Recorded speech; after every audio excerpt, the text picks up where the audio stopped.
Notre invitée ce soir, Yamina Benguigui, bonsoir. Vous êtes ministre déléguée auprès du ministre des Affaires étrangères en charge de la francophonie. Alors la France va intervenir en Centrafrique. L'ONU a donné son feu vert. La France se devait-elle d'intervenir pour sécuriser ce pays en proie aux violences meurtrières ? Oui, parce qu'aujourd'hui, la RCA, la situation de la RCA, c'est le délitement d'un État et de la puissance publique, c'est la perte du contrôle du territoire, c'est aussi une situation tragique, humanitaire. J'ai été interpellée dès le mois de juin. 3 groupes de femmes sont venus me voir à Paris pour me dire l'horreur de Bangui, ce qu'elles appellent l'horreur de Bangui, les viols massifs aussi, comme en RDC, et les nourrissons, les exactions, et puis des conséquences tragiques aujourd'hui sur la région. La RCA a de nombreuses frontières. Il y a déjà 47 000 réfugiés en RDC. Il y a 17 000 personnes au Sud-Soudan.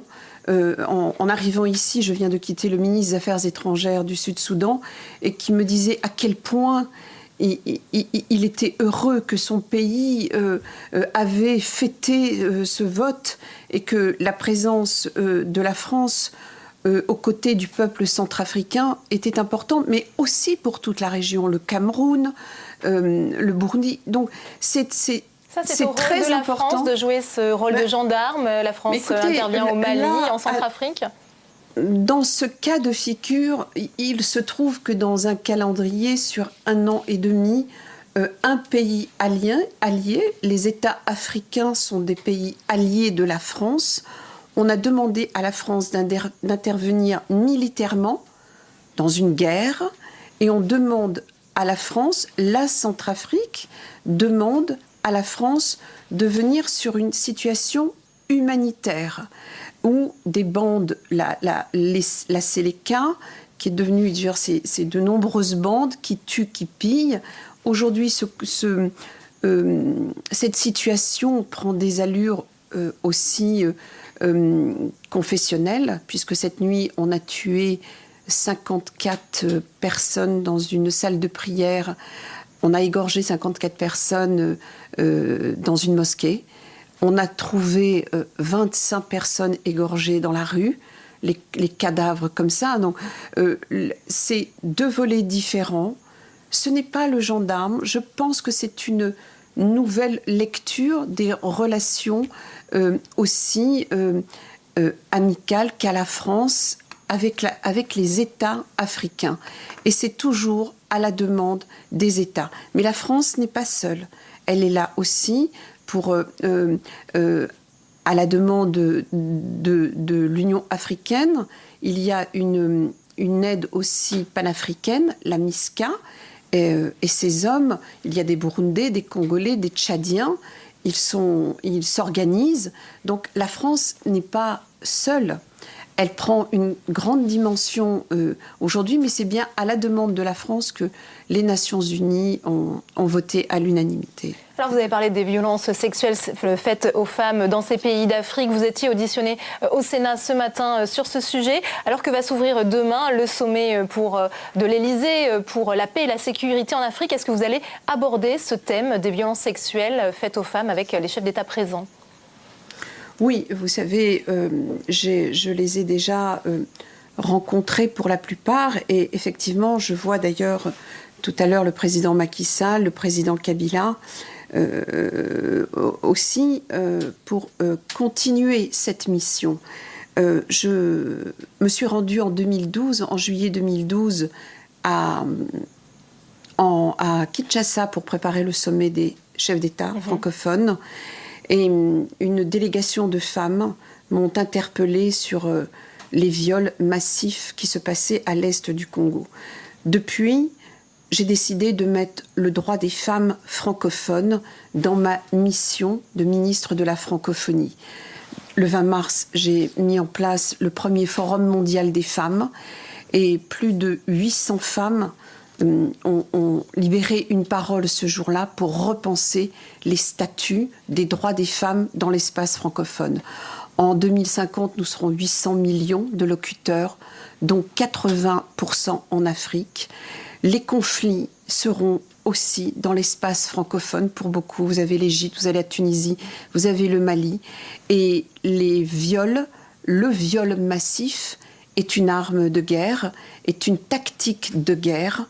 On détruit et on laisse vivant, on laisse ces personnes pour aller porter. Donc, pour aller porter le message de terreur. Vous l'avez dit, vous étiez donc avec la première dame Valérie Trierweiler en République démocratique du Congo cet été. Vous avez rencontré le docteur Denis Mukwege qui a eu le prix de la Fondation Chirac. C'est un gynécologue obstétricien qui se bat justement aux côtés de ces femmes violées. Et vous aviez insisté sur l'engagement de la France à traduire en justice les coupables. Où en est-on de cet engagement et que peut faire la France pour lutter contre le viol arme de guerre ?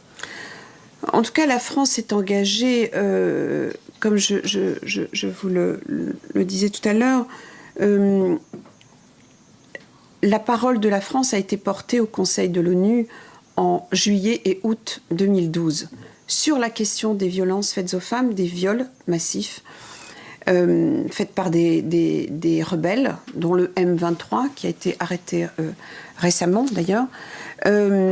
Et la première dame de France a pris ce combat des femmes. Effectivement, nous sommes retournés, je suis retournée à Goma. Nous demandons, je pense que la voix de la France est importante nous luttons contre l'impunité. Ce sont les valeurs de la France, les valeurs de la francophonie. Ce sont des valeurs des 77 nations. La francophonie est un espace important. Et je crois que, au nom de la France, porter cette question par la francophonie, c'est de ne pas arriver frontalement sur des pays directement. Nous avons des valeurs. Le président Diouf, qui est le secrétaire général de l'OIF, porte ces valeurs. C'est pourquoi j'avais vu le président Macky Sall au mois d'avril pour lui dire comment il était important de porter cette question, cette thématique au prochain sommet de la francophonie en novembre 2014. C'est fait. Il a annoncé que ce serait la thématique femmes et jeunesse. C'est la première fois. Donc aujourd'hui, depuis 1 an et demi, en tout cas, j'ai mis à cœur de porter cette question des femmes parce qu'il ne peut pas y avoir de paix et de sécurité sans la protection des femmes. Il ne peut pas y avoir de développement dans tout cet espace francophone, et je parle de la RCA, je parle de la RDC, je parle du Mali, sans une politique des femmes de la région. Yamina Benguigui, on sait votre engagement en tant que réalisatrice, mais aussi en tant que ministre contre le racisme. On a eu l'impression en France, avec les attaques contre la garde des Sceaux, Christiane Taubira, dernièrement, que la parole raciste s'était libérée en France. Est-ce que vous partagez ce constat? Est-ce que vous l'avez vous-même ressenti? Oui, ce qui s'est passé à l'encontre de Christiane Taubira, je le répète, ministre de la Justice, est juste... enfin... Vous parliez de mes combats. Je n'ai pas imaginé un instant, après tant d'années, puisque moi j'ai fait de nombreux films et de documentaires pour ouvrir une parole sur un racisme larvé, invisible, insidieux et qui gangrène la société. Je n'avais pas imaginé que ce racisme pouvait devenir frontal, que ce racisme pouvait sortir de la bouche des enfants. Et en 2008, j'ai créé à Paris, à la demande de Bertrand Delanoë, donc la première politique de lutte contre les discriminations et des droits de l'homme.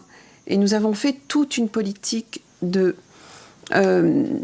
lutte contre ces préjugés.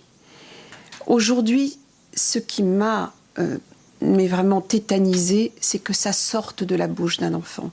Alors, nous devons avoir une action politique, une action nationale et une action municipale. Le racisme doit se travailler. Il se travaille dans les autres pays européens, que ce soit, je sais, en Grande-Bretagne, que ce soit en Allemagne. il y a des politiques annoncées de lutte contre le racisme. Ça ne doit pas être juste l'affaire des associations. La route, malheureusement, est encore longue. Merci beaucoup. Non, mais c'est important que ce soit aussi l'affaire d'avoir été notre invité. Merci. Merci. Voilà pour cet entretien enregistré il y a environ 30 minutes. Et on va